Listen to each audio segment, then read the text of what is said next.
All right, everybody, I just want to walk you through the guidelines for course project report number 4. It's going to be due on Monday, December 7th.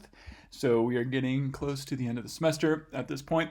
And this project report is going to be about stops and phonation contrasts in your consultant's language. So this is going to work pretty similarly to the way the vowels report worked. So the idea here is that you should identify and provide evidence for the stops and phonation contrasts of your consultant's language. And by phonation contrasts, I mean any contrasts which are made along the voice onset time continuum.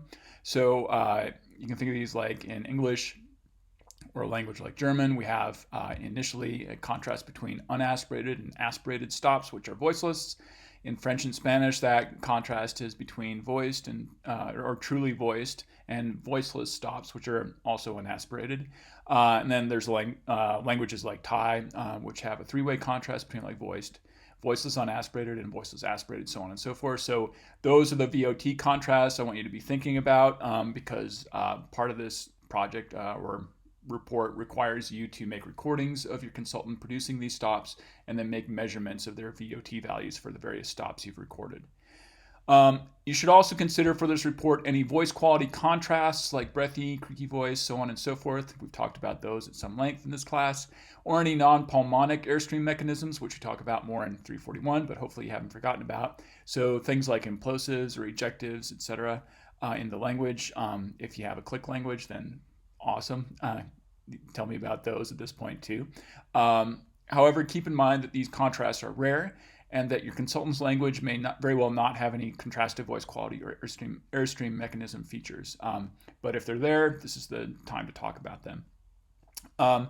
Keep in mind as well that this is a status report on your progress in identifying these sounds. You may not have a handle on everything that's going on in the language, but just present to me what you do know about the language to the best of your ability. And you can follow the guidelines below or something reasonably close to them. This is just an outline to help you kind of get some structure for what you have to report. So first of all, like in the vowel report number 3, the first thing you should do is present the stop sounds of your consultant's language in an IPA style table with dimensions for place and manner or phonation type. So we've got, in this case, an example from English, which has 3 stops, and I'm labeling the stops here as voiceless versus voiced, but the idea here is if it's a table, you've got place of articulation in one dimension, and then basically the phonation contrast in the other to give you here a nice little 2x3 table. The exact format of the table is up to you. Just include all of the relevant information, or basically include all of the sounds which you feel are contrastively different in the language. If you are including sort of allophonic variants of some of these phonemes, then make sure you make it clear that those sounds kind of operate differently in the language and they're only found that they're only found in certain environments, or whatever the case might be for those allophones. This again is a theory about how your consultant's language works, what the sort of fundamental units are that can contrast in the language for stops. Number 2, present evidence from your consultant's language which document that the sounds you've listed in the table above, the sounds that you listed in your theory about the language, are actually contrastive. In the ideal case, this evidence will consist of minimal pairs in the language. In a less than ideal case, this evidence will consist of near minimal pairs, i.e. words that have 2 contrastive sounds in the same phonetic environment, even if the 2 words in which they're found are not otherwise completely identical. At the very least, this evidence should consist of forms that include the sounds you are claiming are phonemic in your consultant's language. So some words which include those sounds, even if you can't find minimal pairs for them. Whatever you do, don't list any sounds in the table in number 1 or part 1 without also presenting some evidence in part 2 that those sounds exist and are used meaningfully in your consultant's language. That's a no-no. You will lose marks if you do that. That's missing the main part of the exercise, really. Whatever evidence you do present from the language should be transcribed in the IPA to the best of your ability and listed with English glosses. Again, this is like what we did for the vowel report, but here's some examples of how you can do this for English. So I've got ideal case minimal pairs here in this first set. So this is contrasting the bilabial stops with the alveolar stops, looking first at the voiceless ones or the aspirated ones, so pot versus tot, and then the voiced ones, bot versus dot, that sort of thing. I've also kind of highlighted or bolded here the stops which are contrasting in each example, kind of to make it clear to your reader, which will be me, what sounds you're focusing on. Because most sounds or most words that you'll be able to find in your consultant's language might not be this nicely laid out, such that you can obviously tell where the stops are that you're contrasting, or that they might not be minimal pairs, right? Which is kind of what I have as an example here for part B, which contrasts the bilabials and the velars in English. So these are not perfect minimal pairs. They're pretty good pairs, but they differ in more than one sound. So I've got pave versus cane. And again, I'm bolding the stops that I'm contrasting here to kind of make sure that my reader or you guys know that this is the contrast I'm focusing on, because the rest of the words are not exactly identical. Ave is not exactly the same as ain, but at least the p and the k are next to the same vowel, right? Similarly for batch versus gap, b versus g, you can see that those are the stops I'm trying to contrast here. And then this is the third case where it's not perfect at all. And in fact, all I'm doing here is just getting these sounds in some form in words to present in examples to show that they exist, but they don't clearly contrast between the two words that I'm using as examples. So for voiceless, this is alveolars versus velars, and I've got voiceless versions here, so like mat versus kid. And this is kind of funny as well, because usually the T at the end of a word like mat is not aspirated, or maybe it's even glottalized in English, and not really even an alveolar stop. But it's there. It's an example of the sound in a word, which is better than nothing. And then kid is aspirated, so that's working in a different fashion anyways. For the voice stops, I've got examples like door and guide. They're both initial here, which is good, but otherwise the rest of the words are not similar to each other. If you can't find anything else, use evidence like this. Use word pairs like this for your language. If you can get something like this, that's better. And if you can get minimal pairs like this, it's best of all. But I'm not going to dock grades if all you can find is this. I'm only going to dock your grade if you don't present any evidence at all for the stops in your initial table of contrasts up here. So show me that these exist. That's the idea. The exact format in which you do that is up to you. This is a guideline. You don't have to follow it exactly. But what's crucial is that you have to exemplify all the contrasts in some form in your language. I've got a little note here. So I walked you through these contrasts in terms of like place contrast and then different rows for phonation types. So there's two dimensions at play, and I'm trying to boil it down to just one dimension at a time to kind of make the contrast most obvious. It's not necessary to kind of flip that around and explicitly document the contrast with pairs in both dimensions. I make a separate table of voiceless versus voiced contrast and then go through the different places of articulation. If you should only do that if it would somehow reveal something else which is not obvious in your set of contrasts that look like this. So I've got a different sort of grouping of contrasts here for voiced versus voiceless stops in English, like looking at these all in medial position. So I've got like label versus apple for a voiced B versus a voiceless P, and I've got for the velars bigger versus bicker. That's a nice perfect minimal pair. But then I've also got a row here that says, well, you just don't get alveolar contrast in word medial position because basically they just turn into flat, whether they're voiced or voiceless underlyingly, right?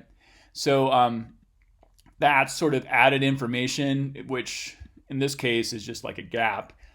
So you wouldn't see that in this set of contrasts up here. So you don't have to flip everything on its head unless you add more information somehow. So basically you only have to do this once unless you're motivated to do it a second time for informative reasons. If your language includes voice quality contrasts or ejectives and plosives, etc., it is up to you to determine how best to present those sounds in contrastive pairs with other sounds in the language, which use the modal voice quality or the pulmonic aggressive airstream mechanism. If you stick within the general guidelines above, though, you should be in good shape. So you might have more than 2 phonation types, which is fun as well. You might have a large number of place contrasts. That happens too. This can wind up, producing a lot of different contrasts that you have to exemplify in your language. Sorry about that. I would like you to show them all to me if you can, or to the best of your ability, please. But make sure they're all in there. Some people have more than less, basically is the moral of that story. And usually, if in this case you have more than others, there's some other report for which they probably had more contrast to worry about than you.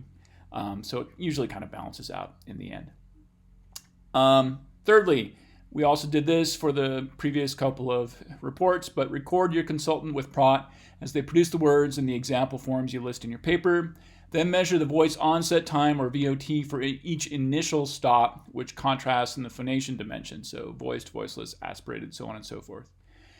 And present a chart or table of those measurements in your project report. VOT tends to vary a bit across different repetitions of a word, but you only need to make one measurement for each contrastive stop phoneme. How you organize this table chart is up to you, but make sure that you have at least one VOT measurement for each contrastive stop in it. You may also refer to the guidelines for the Korean stops exercise to help you make VOT measurements. Remember that truly voiced stops will have negative VOT. So I just want a table of VOT measurements to kind of go along with each particular stop. And as I said in that little description, you just need one VOT measurement for each different stop type. If you made like 5 for each stop type, you get little variance, little differences between each one. So I really only need one, and you can work with that. But this should also kind of help confirm for you that you're getting these phonation contrasts in the language. You should see pretty clear differences in VOT if that's sort of the dimension that's being contrasted between these 2 different types of stops, or whatever different types of stops you're dealing with. As before, and this paragraph comes with a caveat that things are weird for recording purposes in the current situation, but ideally, the best way to make your recordings is to number each word you want your consultant to read out loud, and then write those words down, ideally in the language's native orthography, in the order you want to record them. As you go through that list of production items, you should read out the number and English translation of the word while your consultant reads the word in their own language, so they can kind of just stay in their own language mode. So make recordings. You're going to send me your recordings. You're going to use those recordings to generate VOT measurements, and I want the recordings and the VOT measurements and your tables of contrasts and examples, and then also a brief discussion of what you have found so far. So for this report, you should consider whether, say, all of the stop place contrasts you have observed can be found in both syllable initial and syllable final position. Some languages are just missing contrasts, often in syllable final position when they still have them in syllable initial position. I showed you the example before of in English, where we are missing this contrast for alveolar stops in medial position. You might find a gap like that. In English, aspiration only reliably appears on stops in stressed syllable initial position, so we're missing a contrast in final position like that as well. Another factor to consider is whether or not phonation type contrasts interact with the suprasegmental features of the language. This is going a bit far afield, but you can think about it. So, for example, are vowels longer before voice stops than before voiceless stops? You might also mention whether or not stops reliably have release bursts in your consultant's language, because some languages that is not the case. Either they can kind of vary or just not have release bursts at all in certain contexts too, which is cool and almost, I would say, inexplicable, but it's there for some languages. Any unusual interactions between place contrasts and other factors, i.e. allophonic variation, should also be discussed if you have happened to notice them. And still, as before, if you have noticed a pattern but you don't totally understand it, you can just mention it and say, I don't totally understand this, but I'm working on it, or I'd like to know more about it. And then that might provide a good topic for you to cover in our last project report, number 5, where you can pick your own topic to explore further. Okay, so as I mentioned earlier, when you have finished making your recordings and your VOT measurements, upload them all to the Dropbox on D2L for course project report number 4, and then upload or email me a PDF version of your course project report as well. Just make sure you get everything to me by Monday, December 7th. And if you have any questions, you can get in touch with me at any time during office hours or emailing me at swinters@ucalgary.ca as well. Okay, hopefully this is old hat by now, and you've kind of gotten the rhythm of it. But if anything is uncertain or unclear, you can always ask, and I'll be looking forward, as usual, to finding out what you guys find. Okay, have fun.